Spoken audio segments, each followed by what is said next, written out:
আসসালামু আলাইকুম ওরহমতুল্লাহি ওয়াবারকাতু।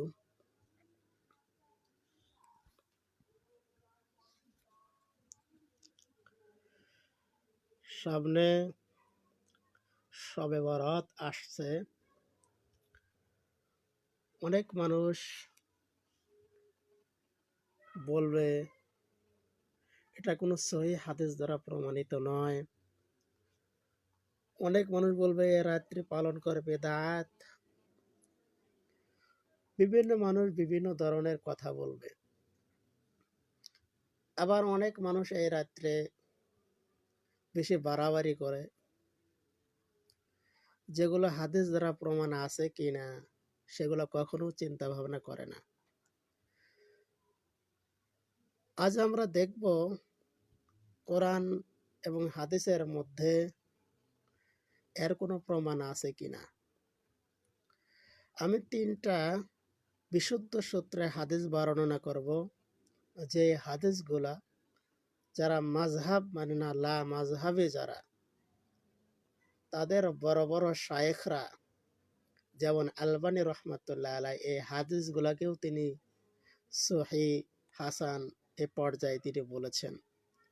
কিন্তু এই ছোটকা লা মাযহাবি মানুষেরা মনে করে এগুলা এই দিনগুলা পালন করা মানা এগুলা হাদিসের মধ্যে নাই, সহিহ হাদিসের মধ্যে নাই। চলুন আমরা দেখি সহিহ হাদিসের মধ্যে আছে নাকি। 1 নম্বর হাদিস, আল্লাহ পাক রব্বুল আলামিন এই রাত্রে সাধারণ ক্ষমা করে দেন। হাদিস শাবানের রাসূল করিম সাল্লাল্লাহু আলাইহি ওয়াসাল্লাম বলছেন, আল্লাহ তাআলা শাবানের মধ্য রজনীতে অর্থাৎ 15 তারিখের রাত্রিতে আল্লাহ তাআলা কাল্ব গোত্রের ভেড়ার লোম সংখ্যার সমপরিমাণ, তার চাইতেও বেশি মানুষকে আল্লাহ পাক রব্বুল আলামিন ক্ষমা করে দেন। এই হাদিসটি কোথায় আছে?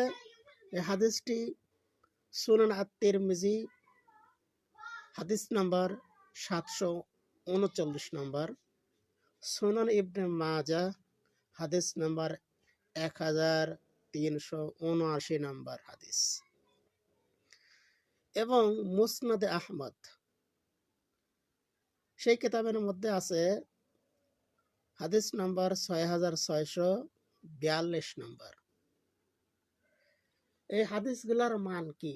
এই হাদিসগুলোর মান হলো হাসান, এবং শায়েখ আলবানী রহমতুল্লাহ আলাই তিনি বলেছেন এই হাদিসগুলা হলো সহিহ। তাহলে তাদের বড় ইমামরাও এই হাদিসকে সহিহ বলেছেন। এরপর 2 নম্বর হাদিসের মধ্যে দেখেন, আল্লাহ পাক রব্বুল আলামিন এই রাত্রিতে অর্থাৎ শাবানের 15তম রাত্রিতে 4 শ্রেণীর মানুষকে আল্লাহ পাক ক্ষমা করে দেয় না। তাছাড়া সবাইকে আল্লাহ পাক রব্বুল আলামিন ক্ষমা করে দেয়। 1 নম্বর, যারা মুশরিক, আল্লাহ পাকের সাথে শিরক যারা করে তাদেরকে ক্ষমা করে দেয় না।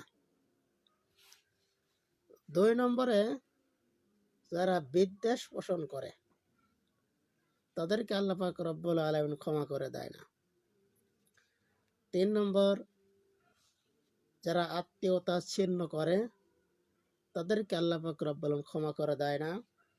4 নম্বর, যারা ব্যভিচারী তাদেরকেও আল্লাহ পাক রব্বুল আলামিন ক্ষমা করে দেয় না। এর প্রমাণ কি কোন কিতাবের ভিতরে আছে? 1 নম্বর, মুসনাদে আহমদ 6642 নম্বর হাদিস, এই কিতাবের ভিতরে আছে। 2 নম্বর, আত-তাবারানী